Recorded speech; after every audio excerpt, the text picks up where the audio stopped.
З 19 верасня 91 года бел-чырвона-белы сцяг і герб пагоня зацвердзілі новымі дзяржаўнымі сімваламі Беларусі, а сама гэтая дата сталася святам, днём нацыянальнага герба і сцяга. Рашэнне тады прынялі дзякуючы дэпутатам апазіцыі Беларускага народнага фронту на чале з Зянонам Пазняком, прынялі насуперак супраціву наменклатуры, не з першага разу, з трэцяга ці з чацвёртага. Вось цікава, што чалавек, які сябе называе прэзідэнтам, цяпер пры гэтым адсутнічаў. Так узгадвае Сергей Навумчык, дэпутат Верхоўнага Савету ў першай палове 90-х, які, уласна, і ўдзельнічаў у працы той самай гістарычнай сесіі.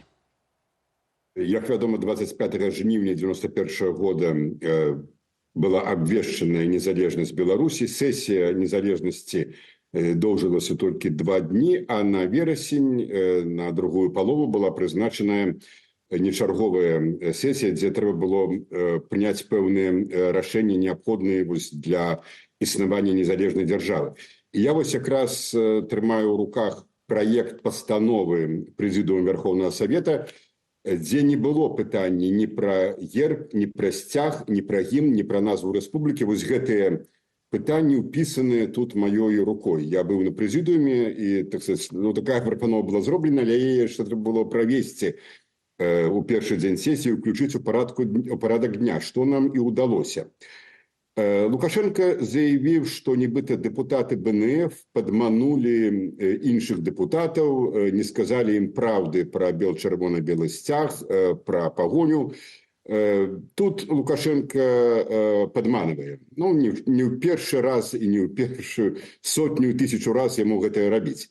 Якраз таки менавіта таму герб і сцяг, пагоня і бел-чырвона-белы сцяг былі прынятыя, што мы вельмі грунтоўна, я маю на увазе дэпутаты апазіцыі БНФ, вельмі грунтоўна падрыхтаваліся.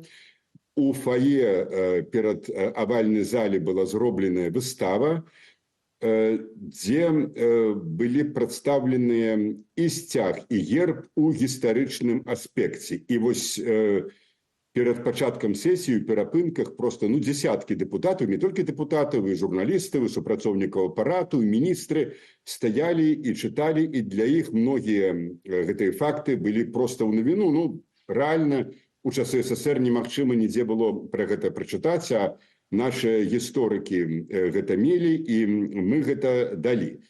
Ты пачалі, я прадстаўлю, а ты. Спадарства, уласна, Віталь Цыганкоў, палітычны глядальнік, а таксама, што важна ў кантэксце сённяшняй размовы, былы парламенцкі карэспандэнт выдання «Знамя юнасці», і тады ў 91 годзе вызначальным таксама, цяпер ужо з намі ў студыі. Віталь, добры вечар. Прывітанне. Прывітанне. Віталь, па-першае, са святам. Да, дзякую вас таксама. І всіх нашых гледачоў. Віталь, ну вот ты такі унікальны чалавек у тым плане, што ты тады вось быў не як палітык, прысутнічаў на гэтых гістарычных вось падзеях, а ты іх Сведка. Як вот сведка, ты асвятляў гэтыя падзеі. Як табе бачацца яны сёння праз прызму гэтых гадоў і якімі ты пабачыў як журналісты? Ну, я бачыў, што гэта сапраўды было адно з такіх неабавязковых, немногіх рашэнняў моманту, якая сапраўды была прынята на такім эмацыйным фоне.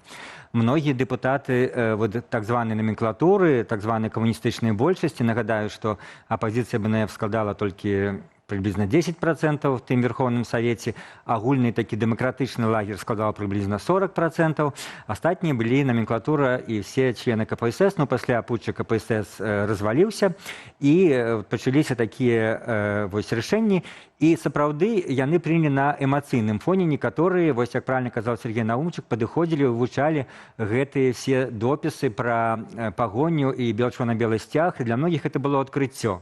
Ну, плюс трэба сказаць атмасферу, якая была тады в рэгіёне, скажем, былым СССР. Усе суседнія рэспублікі тадыйшыя, яны прынялі нацыянальныя сцягі в якасці дзяржаўных. І не толькі там краіны Балты, якія не былі бы ўзорам для нашай беларускай наменклатуры, але і Расія, і Украіна. І Беларусь была апошняй, якой заставаўся гэты савецкі сцяг, і многія разумелі, што гэта неяк неправільна. А все-таки беларусы і нават наменклатура весь час аглядаліся і на Маскву, і на Украіну, як там. А там было давно ўжо і триколор расійскі, і жоўта-блакітны украінскі сцяг. Так што спалучэнне гэтых вось чыннікаў і тое, што была такая атмасфера, ну, скажем, дэмакратычныя сілы на чале з БНФ яны атакавалі. Пасля путча была прынята незалежнасць, былі прыняты некаторыя рашэнні датычныя эканамічных рэформ, пра што зараз не вспамінаюць, датычныя ўласнасці, многія такія прарынкавыя рашэнні. Тады вось гэтыя першыя тыдні пасля путча номенклатура адступала па ўсіх параметрах. Ну, адступала так асцярожненька, каб не вельмі здавала, але все-таки здавала пазіцыі, асабліва, я скажу вот зараз, яна здавала пазіцыі в такой ідэйнай, рытарычнай сферы. Даберите этот стяг сабе.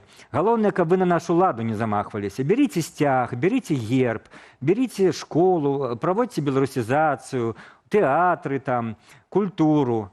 А вось на галоўнае, каб мы заставаліся пры ўладзе, не замахвайцесь. Вот я, паміж іншым, і так яшчэ тлумачу тое рашэнне, што для іх это не было такім уже важным. Яны не такія ўжо былі прасавецкія, каб не перабудавацца. Некаторыя рэальна перабудаваліся, а некаторыя проста, ну, вот канфармізм такі. Зараз такая хваля, добра, мы прымем такую. І гэта было вось тым ліку такі кампраміс з так званымі з БНФ, з шырокай кааліцыі дэмакратычных сілаў.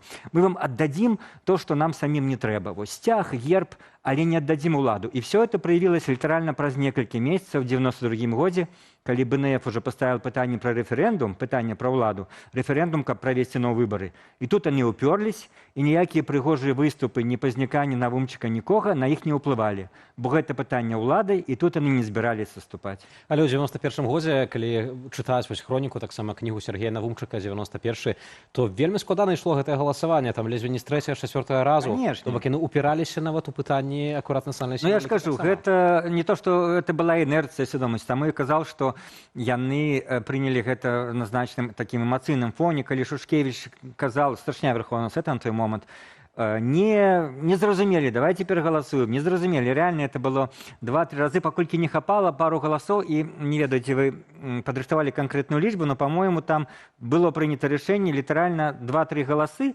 але чаму так цяжка? Там не 50%, там трэба было 2 траціны. І назбіралі в гэтым антыдэмакратычным номенклатурным Верховным Совете 2 траціны. голас меў Так. вступіць. Віталій, у такой сітуацыі з Лукашэнкам-то што не так? Ну вось чалавек, ён жа любіць уладу, трэба грошы, вось гэты шахер-махер, там гарэлку ганяць на расійскую мяжу, там з чаго ён пачынаў і так далей. Чаму ён астатніе не махнуў рукой на гэта ўсё нацыянальна, бярыце, не чапайце маю ўладу, мае грошы і ўсё Можна такое. сказаць, што нават пачаў з гэтага. А ён якраз і пачаў з вайны з беларушчынай. Ну, адказваючы на пытанне, што не так, все не так. А по-другое, ну, ёсць даволі канкрэтны адказ і эмацыйны, і больш палітычна, скажем, паліталагічны. Ён адразу паставіў стаўку на Расію, што яна будзе дапамагаць, і зразумел, што ён павінен давіць беларускую мову і беларускамоўную, беларускацэнтрычную апазіцыю, каб спадабацца Расіі. Калі ў яго весь 94 год адразу пасля абрання кардынальна падаў рэйтынг, спачатку ад яго непаслядоўных эканамічных рэформ восенню, калі ён падвышаў цэны, потым іх назад прасіў вярнуць, потым ад антыкарупцыйнага даклада Сергея Антончыка, дэпутата апазіцыі, потым ад гэтых белых плямаў, наступ на прэсу з-за таго, што яна захацела апублікаваць этот даклад, его рэйтынг тады радыкальна падаў. І вось ён вырашыў, як жа падняць. А возьму-ка я перамагу вось гэтых балбатуноў-нацыяналістаў, аб'яўлю рэферэндум. Ён все-таки адчуваў, што большасць насельніцтва яшчэ не адышла ад савецкай свядомасці. І з пункту гледжання інтэграцыі з Расіяй, і з пункту гледжання вяртання да старога, як это тлумачылі, савецкага сцягу, ну, сапраўды, реально трошки падмаляваны, реально стары сцяг. Насельніцтва было за. І ніхто не ставіць, скажем, кардынальна не ставіць пад сумнеў вынікі таго рэферэндума, што большасць прагаласавала і за 2 дзяржаўныя мовы, і за савецкі дзяржаўны герб і сцяг. Гэта была такая рэальнасць на той момант. Ён это адчуў і вырашыў выкарыстаць вось гэта дзеля барацьбы са сваімі палітычнымі праціўнікамі. Плюс, я чаму сказал адразу, што это і псіхалагічны момант, плюс ён рэальна вось такі быў глыбока савецкі чалавек, які недалюбліваў, скажем мягка, все беларускае, гэта не прыдумка, гэта, многія, хто з ім кантактаваў, гэта маглі заўважаць. Ён лічыў, што, вот, памятаеце ж славутая фраза, што ёсць только две вялікія мовы, руская і англійская. Ну, Лукашенко нават голас змяняецца, калі нейкую беларускую цытату хоча. Ну так, часам раз, два, 3 гады ён, скажем, нешта выступае 2-3 хвіліны па-беларуску, паколькі это трэба.